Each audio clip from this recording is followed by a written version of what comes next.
I wanted to join the military from the time I was about 5 years old. My whole family was in the Army. I grew up on, like, going to Fort Sill to visit my grandparents, and I just thought that was the way to go. Okay. Life experience. Needed to figure out what to do with my life, and that was a route to do that. First place. Young, average 18-year-old kid that wanted to be a warrior, wanted to be a Spartan. I wanted to get away from my home. Because everybody said I couldn't do it, that I wasn't strong enough, and I didn't want to pay for college. Okay, the people that told you couldn't do it and you weren't strong enough, were those mostly males, or were you getting it from males and high female? School. Well, you can't do it. You're a girl. Okay. So yes, males. Males mostly. But I should say I was the only female or person at all, period, from my graduating class that joined the military. So all the males that were telling me that I couldn't do it weren't trying to do it themselves either.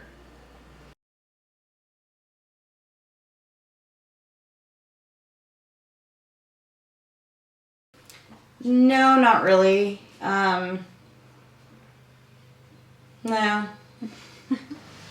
No? No.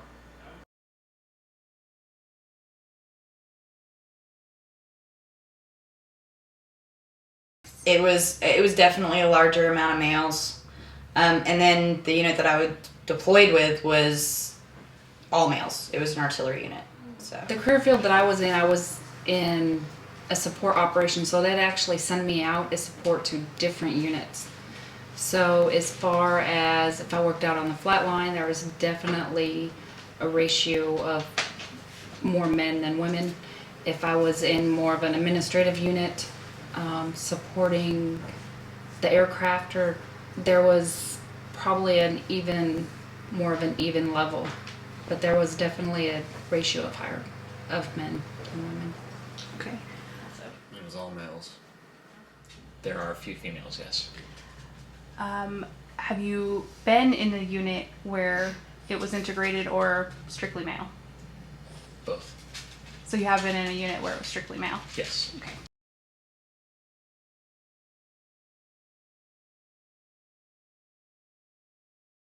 So, I did have an incident, not in my unit, but when I was in training in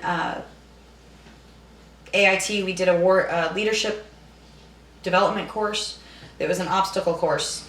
And I found that the female drill sergeants were more likely to treat females differently.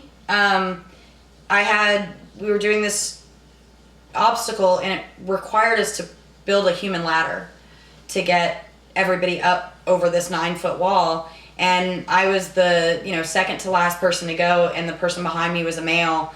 And, I reached up and grabbed one of the female's hands, and he locked his hands out for me to put my boot in, and had already, lifted me up, and I was, in the process of pulling myself up, and she grabbed him and yanked him out from underneath me and said, she don't need no help.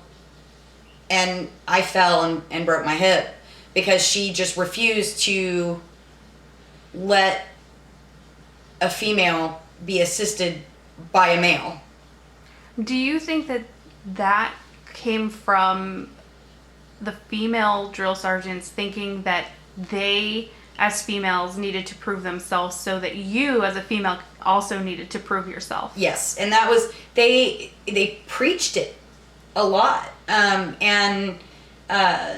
We're always very insistent that, the females not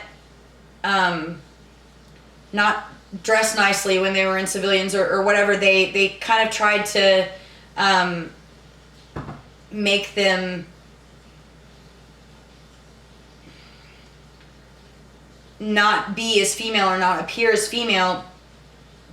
But I think it was because in the time frame when they came in, I believe they were treated a lot differently. Especially, I don't know why, but it seemed like all of the female drill sergeants were under 5 feet tall. So there's kind of a little bit of that Napoleon complex too.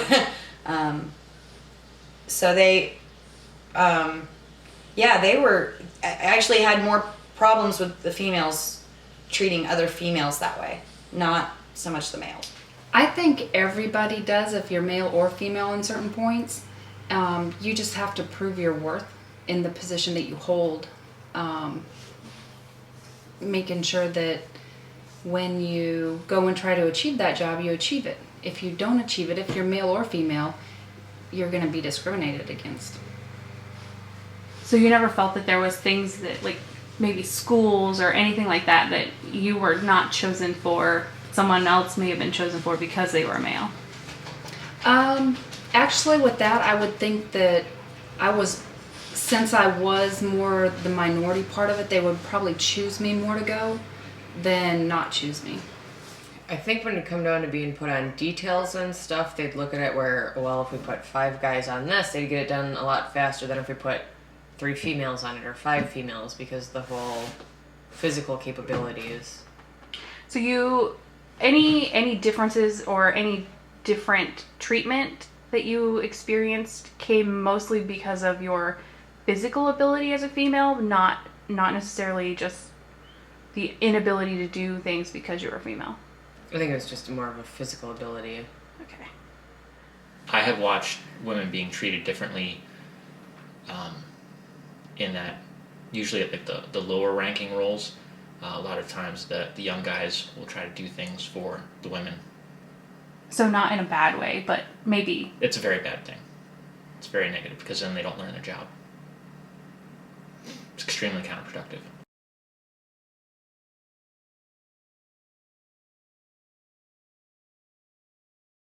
With her was I had to go to her to basically get my malaria medication and get my anthrax shots and just basic checkups, and if I got hurt or something, I went there to get checked out, make sure I wasn't didn't have a concussion, things like that. You didn't feel like you were getting inferior treatment because she was a female and not a male? No, definitely not. Or that she couldn't do the role as not only medic but also soldier because she was a female? I think she was capable of both, because she definitely went outside the wire, and for the camera, that means outside of the fob, which is the base, and went up to operating posts and things like that. So she was capable, and she even had stories of being in combat situations while they were out. So yes, I believe she was capable. How about other guys in your unit, when they found out that the medic or somebody even just on the fob with them was a female? Did they have grumbles about a female being there? Maybe somebody thought she shouldn't be there, or what was your experience there? Well, for the most part, everybody never really had any issues with her. She seemed like part of the group. She was married, and everybody knew her husband, so she never really had to deal with any problems except for one incident,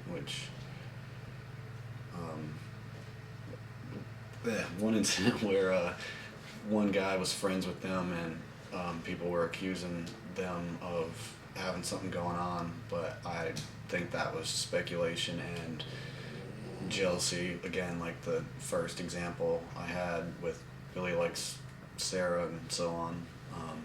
But other than that, that's it.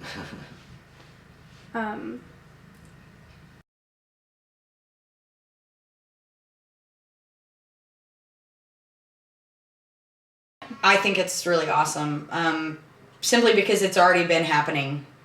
The women have been in combat. I was deployed. I went out on missions with female MPs that were up in the guns. We don't have a line so much anymore, so that whole front lines, women are out there on mission just as much as men. It's just they don't have the same, or they haven't been able to have the same job title of infantry.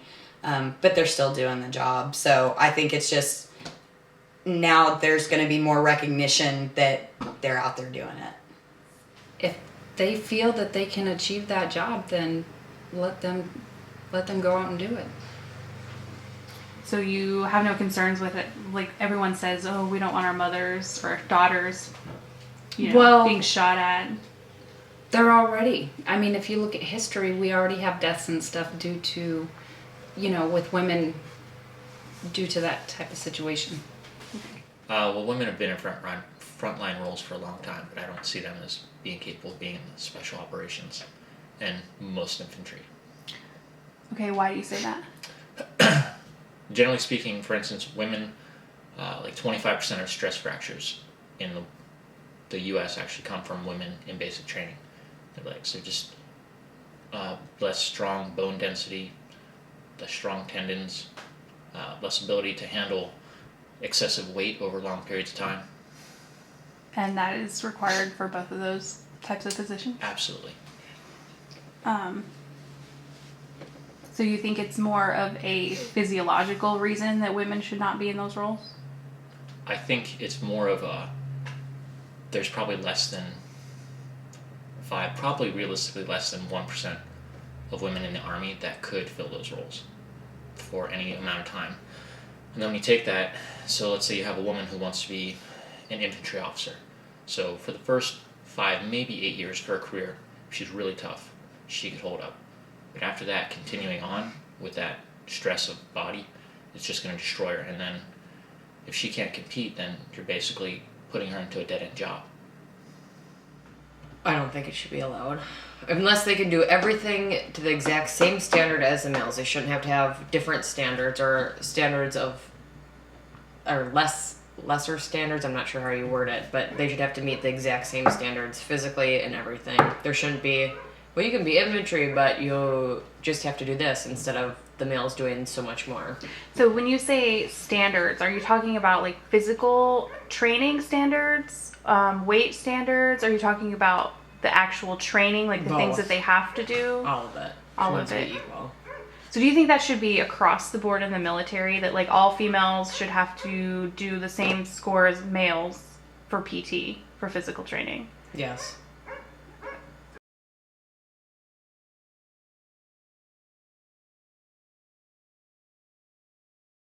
Oh wow, that's a tough one. I'm kind of torn. I believe it's Israel where everybody's required to serve some military time, and I think that would be a good thing, but our draft system is usually just for like wartime purposes. I think everybody should have to serve some military time just to have the experience, male or female. So period, whether wartime or peacetime. Right, but then you have the issue of, with the draft, if it's wartime, the women, there are mothers and things like that, so then who's going to take care of the kids if everybody goes away? So, there's, some logistics of it that I'm not sure it would be great for women to do that, but I do think everyone should have to serve some time. The draft is different than a requirement of actually serving. The draft itself, I would think that everybody would have to be able to sign up for it. The call of a draft is different than a call of requirement of actually training, and being in for a certain amount of time. Do you think everybody should be required to be in for a certain amount of time?